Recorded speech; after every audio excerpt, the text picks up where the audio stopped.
So guys, ayun po ang aking poging mister. Kaya lang ay matanda na po. Hikain pa. Pagka tumatanda, ba't po ganun? Dati po matikas na matikas yan. Malakas ang pangangatawan.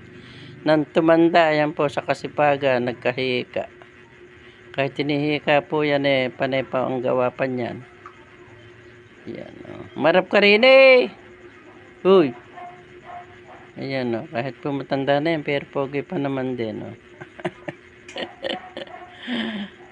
Ay nako, Diyos ko. 82 years na po siya. Pero masipag pa rin. Ay, ba't kaya ganon? Pag tumatanda, ang tao ay talagang nagbabago. Dati, napakalakas ng katawan. Pag po sumapit na ang edad na 60 pataas, ayan, iba na po. Kakaroon na ng kung ano-ano pong sakit. Hindi nila. Diyos ko po.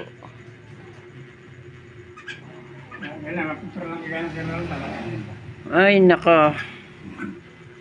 Pero okay lang po kahit na po matanda na, pero ito nabubuhay pa rin. Kahit naman po ganyan na medyo may hika-hika na, masipag pa rin naman. Ano po ang trabaho niyan?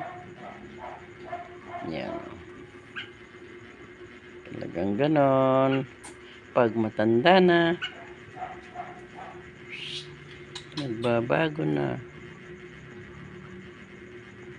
ang pangangatawan. Dati pogi. Pag po tumanda na, ala na ang pogi. Kulo-kulubot na. Ay nako, buhay. Nakakatuwa. Nakakatuwa na nakakalungkot kasi nung araw napakalakas mo. Tapos po pagtanda mo humihina na po ang resistensya. Sige na po. Bye. Bakit po kaya ang tao pag tumatanda dahil na pong nababago? Gaya ko po. Nagkarayuma. Diyos ko, ang sakit po. Kuminsan namamagasya. Yung kanang ko pong tuhod, masakit na masakit.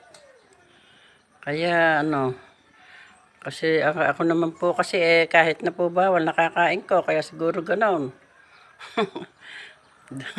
Medyo may katakawan po. Bawal ng sitaw, kumakain po ako ng sitaw. Munggo, yun, doon po sumakit lalo yung aking tuhod nang kumain ako ng munggo. Kaya ngayon po sa naranasan ko po na ito kailangan talagang ako mag-ingat na. Sobra po di ako makalakad ng matino. Kaya kailangan talaga, pag sinabing bawal, huwag pong kakainin. Kumo ako po mahilig din sa mga gulay gaya ng munggo, sitaw, yan po ang malakas magpasakit ng tuhod. Kaya kayo po sasabihin ko sa inyo para hindi kayo magkarayuma. Huwag na kayong masyadong magkain ng mga mabubutong gulay.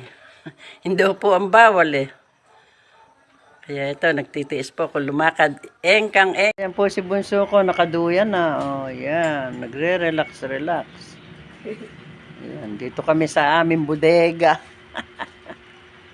Yan, dahil nakabitin. Papalakas na po siya. Medyo nanlambot at sobra po yung pagka-dengue niya. Yan. Yan, masama po ang panahon. Ayan, muulan na naman Yung pong aming palay na nakabilad, nabasa. Nako, ano ba yan? Hindi na isilong ang palay, nabasa. Ayan, nako. Isang trabaho na naman po yan. Kalungkot po ng panahon hindi nyo na ayan tingnan nyo, di ba? Tag-ulan na. Okay lang po umulan. Hanggang ngayon tag-ulan. Hindi, lagi umuulan dito, Kahapon, kaya nga nabasa yan eh. Yan na, nabasa yung palay. Kahirap po. Uwi di kami. Sa biyahe, umuulan. Kapon. Opo. Ano kung mga oras ba kayo lumabas ng ospital? Ano oras na ba yun? Tanghali na po. Tapos dumaan na kami saglit dun sa may laboratory. Kumuha nga ako ng damit. Guys, ito po ang aking abay. Ayan. Diyos ko, kung ano-ano po ang binubutinteng. Katatapos lang niya. Magawa ng kung ano-ano. Marap ka rin eh. Ba't naka... Uy. Yan, humihingal daw po. Kasi alang tigil ng kagagawa. Nakitang hikain na siya. Harap! Ano, hinihika na, gawa pa po ng gawa. Picture na na yung madalas yung Hindi mapigil. malaki pa kita sa picture. Ayan po si aking, ano pangalan nito, si Palabi ko po, ayan. Ayaman na po.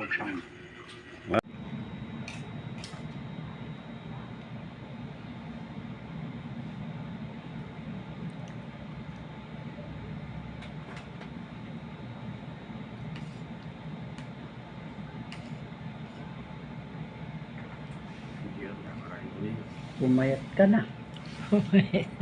Pumapayat ka. Lagi ka namang may ulam sana at laging post mo ay ulam. Ilang niya ako, alam ko kutsara din kinakain to. Diyos. Tubig. Wala na, may gana ako. Pipilitin mo kung pakain ng hindi. Naka. Hindi mo tinatawag yung kuyang mo, ayun lang naman. Akala ko hindi mo hindi. Hindi ko na kumakain, tinawag ko si Kuya.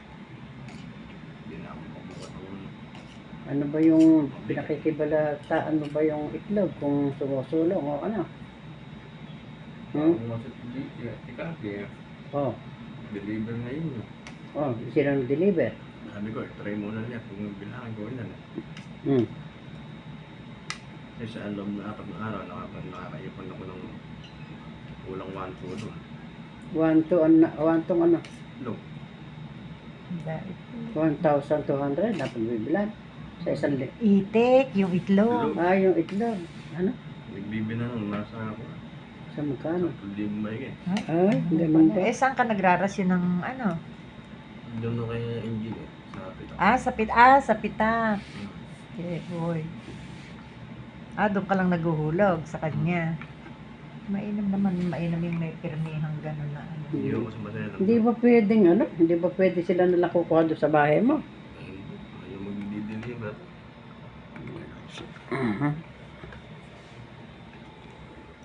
Siyempre, ikaw ang may tinda, obligado ikaw ang... Hindi kasi yung iba pinupulot eh.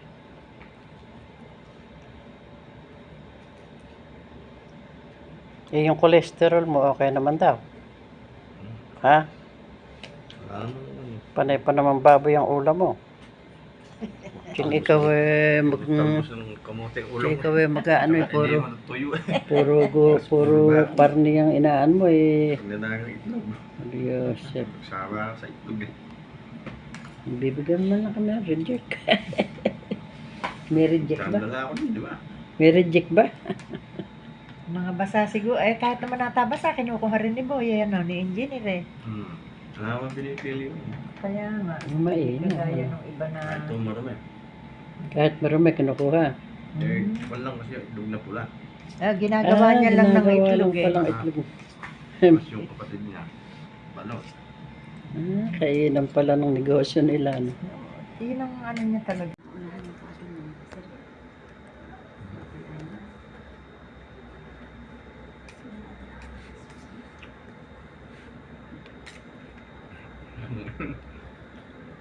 Tinanong na.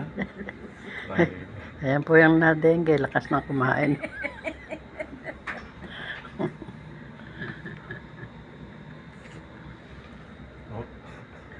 Ayan ano naman kaya.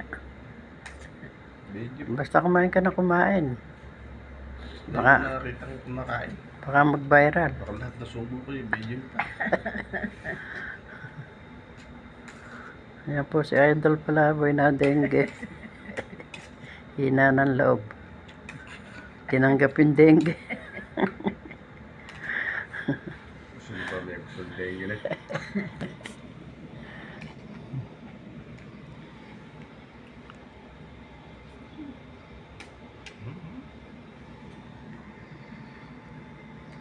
Nako. Lamok na yan eh. Pahamak. Ano yung mga dengue dito? Mga Malakas na dengue pero tumama sa akin sabi ni. Ha? Malakas na dengue na tumama. Sa'yo? Malakas na dengue? Eh, butit 3 araw eh. Nakaano ka pa. 3 araw na ayaw pang magpa-doktor. Araw na. Mariosep. Kung di ko pa sinabing magpatingin ka na kako, kaya malyari dahil kako kayo pa. Diyan na lang kako sa kay Sangke. Dr. Sangke.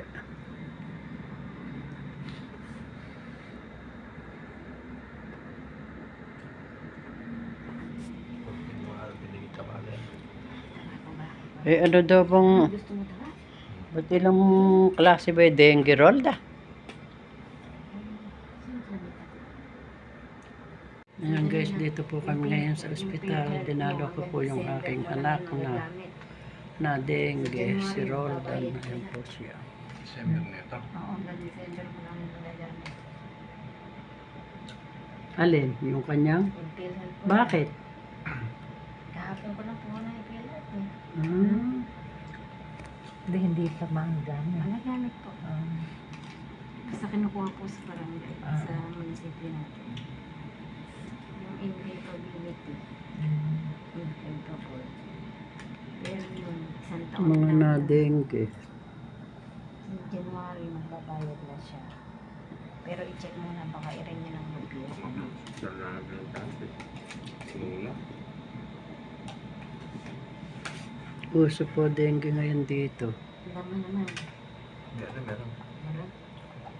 Kaya dapat talaga mag-iingat sa mga kagat ng lamok. Pag maraming lamok, dapat mag-spray.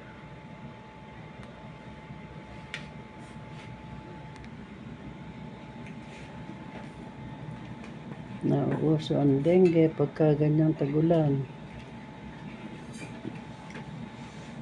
Ang dami ko na kumagdaan parang Ano? dengue rin. Oh, sabi?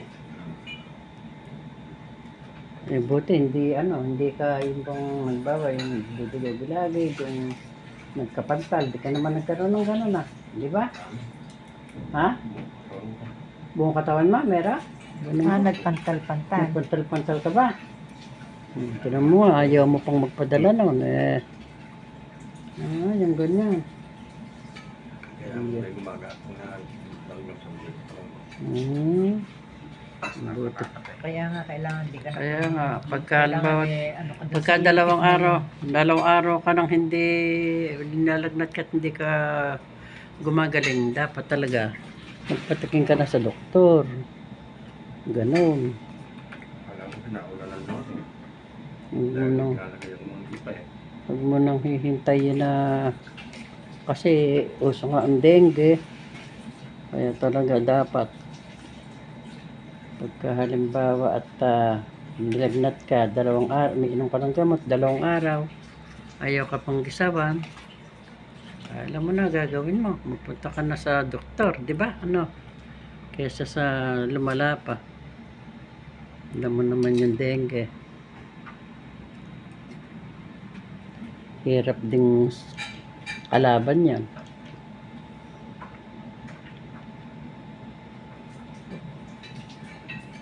Pero bukas, pwede ka na raw lumabas.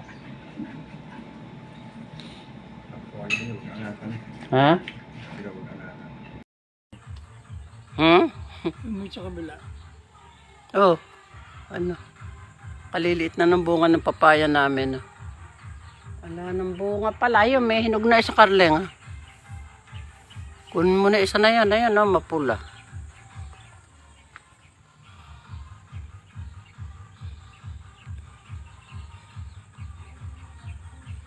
Mainit ata ngayon, Yung bayabas ba natin, wala ng bunga.